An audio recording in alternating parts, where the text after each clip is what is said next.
નમસ્કાર, spark today ન્યૂઝમાં આપનું સ્વાગત છે। આજથી પવિત્ર માસની શરૂઆત થઈ રહી છે, ત્યારે પ્રથમ સોમવાર આજે કહેવામાં આવે છે અને પ્રથમ સોમવારના દિવસે વડોદરા શહેરમાં નવનાથ પૈકીના પ્રથમ એવા મોટનાથ મહાદેવ દાદાના દર્શન સ્પાર્ક ટુડેના માધ્યમથી કરાવે ને પવિત્ર શ્રાવણ માસ આજથી શરૂ થઈ રહ્યો છે।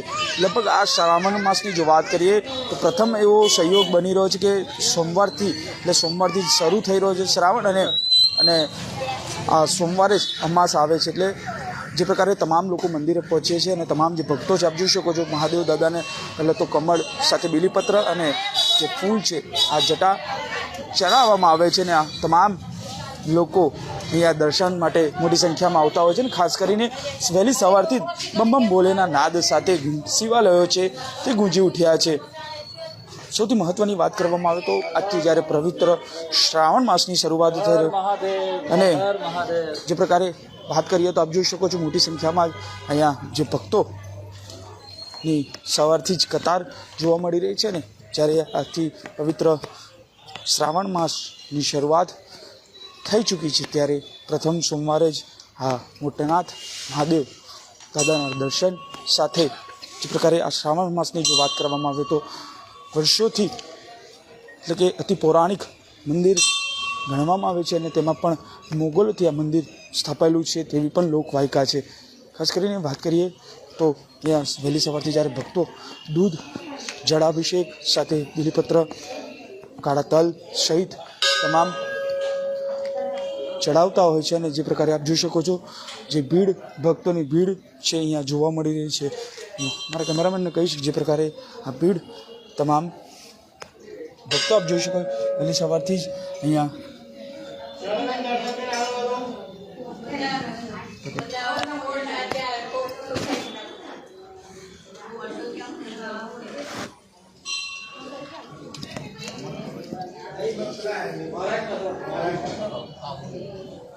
જે પ્રકારે વહેલી સવારથી જળ સાથે દૂધનો અભિષેક જોઈ શકો છો મહાદેવના નાદ સાથે આ તમામ શિવાલયો છે તે ગુંજી ઉઠ્યા છે। જે પ્રકારે મહાદેવના દર્શન પણ આપણે કરાવી દઈશું। જે પ્રકારે શિવાલયોમાં જળાભિષેક સાથે દૂધનો અભિષેક પણ મહાદેવને કરવામાં આવતો છે, સાથે બીલીપત્ર સહિત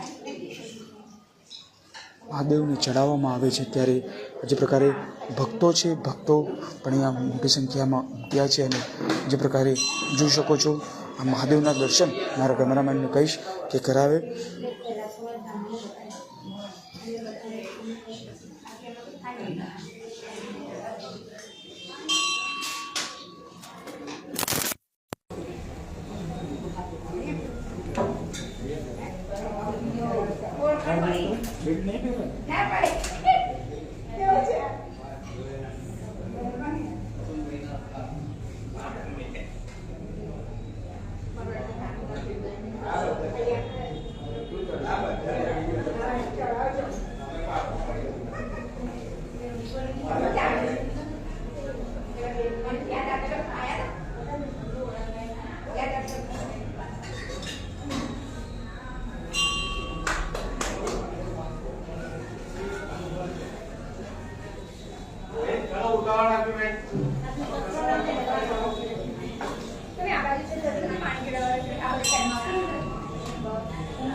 Gracias.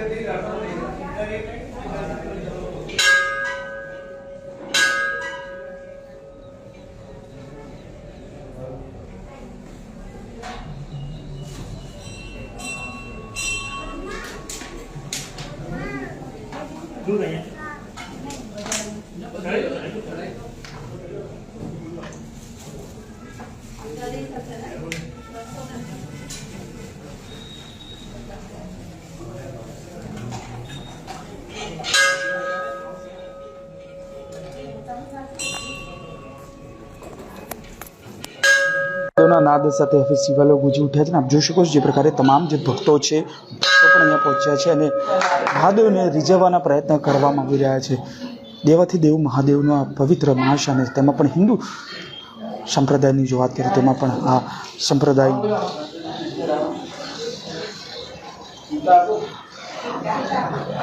આ પવિત્ર માસ એટલે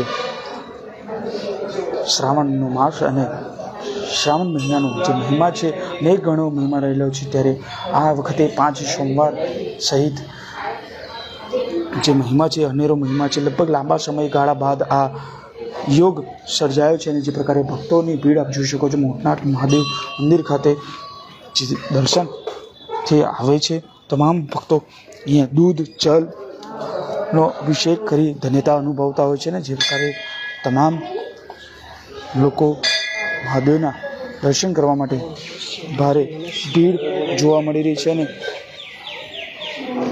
જોઈ શકો છો જે પ્રકારે મહારાજ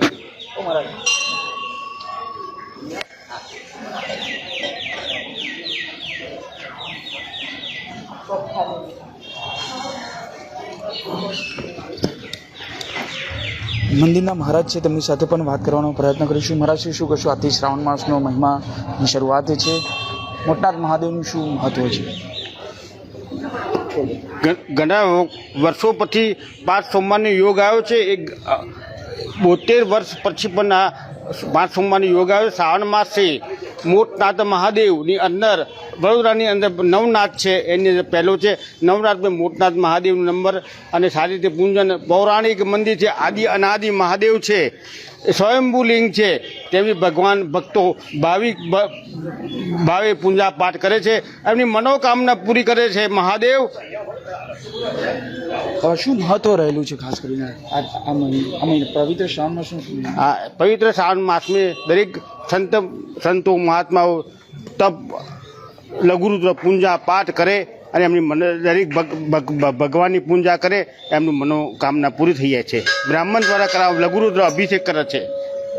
બિલકુલ લઘુરુદ્ર સહિત અનેક યજ્ઞ કરવામાં આવતા હોય છે ને જે પ્રકારે આપ જોઈ શકો છો જે ભક્તોની ભીડ છે એ ભક્તો પણ મોટી સંખ્યામાં અહીંયા પહોંચ્યા છે અને આ શ્રાવણ માસનો મહિમા અનેરો રહેલો છે. ત્યારે ભક્તો પણ છે, ભક્તો પણ આપણી સાથે છે, તેમની સાથે પણ વાત કરવાના પ્રયત્ન કરીશું. જે પ્રકારે શ્રાવણ માસ શરૂ થઈ ચૂક્યો છે, પ્રથમ સોમવાર છે, મોટનાથ મહાદેવના દર્શન કરવા આવ્યો છે, શું કહેશો? જે રીતના નવનાથ મહાદેવમાં મોટનાથ મહાદેવનું નામ આવે છે અને મોટનાથ મહાદેવ હરણી વિસ્તારમાં છે. જોઈ શકો છો શ્રદ્ધાળુઓ આજે શ્રાવણ માસ શરૂ થયો છે. શ્રદ્ધાળુઓ લાંબી લાઈન લાગી ગઈ છે. સવારે 5 વાગ્યાથી દર્શને લોકો આવી ગયા છે અને જે રીતના ભક્તિ અને આસ્થાનો વિષય છે ત્યાં મોટનાથ મહાદેવ સૌની મનોકામના પૂર્ણ કરે છે. અને આજે જે રીતના શ્રાવણ મહિનો શરૂ થયો છે ભક્તો સવારથી જ આવી રહ્યા છે. બીલીપત્ર ફૂલના તમામ દૂધ પાણી ચડાવી રહ્યા છે. જોવા જઈએ તો ગુજરાતમાં એક મોટું મંદિર એટલે મોટનાથ મહાદેવ મંદિર છે અને આજે નવનાથ મહાદેવમાં પણ અમનું નામ આવે છે અને લોકોની આસ્થા એ રીતના જોડાયેલી છે કે ન પૂછોની વાત. અહીંયા આ સોમવારની પણ આખો શ્રાવણ મહિનો આ રીતે અહીંયા લાઈનો રહે છે. તો ભાઈ વાત કરીએ તો આસ્થા તો લોકોની જોડાયેલી જ મંદિર સાથે પણ લોકોના કામ પણ થતા હોય છે. આપના પણ કામ થયા છે અને કેટલી મનને શાંતિ મળે? જે રીતના તમે નિસ્વાર્થ ભાવે દર્શન કરવા આવતા હોય તો બધી મનોકામના આપણી પૂર્ણ થતી હોય છે અને તમે અહીંયા કહેવાય છે કે 16 સોમવારની બાધા રાખો તો પણ કામ થતા હોય છે. પરંતુ મોટનાથ મહાદેવ છે, ભોળાનાથ શંકર ભગવાન એટલે ભોળાનાથ છે અને ભોળાનાથ સૌની મનોકામના પૂર્ણ કરતા હોય છે. ક્યાંક ને ક્યાંક આપણે જવું જરૂરી છે અને જે રીતના ગુજરાતની અંદર ભારતની અંદર લોકો ભક્તિભાવમાં રંગે રંગાયેલા છે અને જે રીતના આ જોઈ શકો છો લોકો લાઈનોમાં છે. લાઈન છે, દર્શન કરવાની વાર લાગે છે, લાઈનમાં ઊભા રહીને દર્શન કરી રહ્યા છે અને નવનાથ મહાદેવ અને મોટનાથ મહાદેવ અલગ જ વસ્તુ છે. હરણી વિસ્તાર છે, હરણી વિસ્તારમાં હનુમાન દાદાનું પણ એક મંદિર છે. અને જે રીતના હરણી વિસ્તાર આસ્થા સાથે જોડાયેલો છે, જોવા જઈએ તો મેન હાઈવેની નજીક જ આ મંદિર છે. અને સમગ્ર નવનાથ મહાદેવમાં જ્યાં લોકો દર્શન કરતા હોય ત્યારે મોટનાથ મહાદેવના દર્શન કરવા અવશ્ય આવતા હોય છે. બિલકુલ તમામ જે ભક્તો છે અહીંયા મોટી સંખ્યામાં આવતા હોય છે ને જે પ્રકારે આપ જોઈ શકો છો ભક્તોની જે લાઈન અહીંયા પડી રહી છે અને જે લાઈન છે માત્ર ને માત્ર મહાદેવના દર્શન કરવા માટે જ.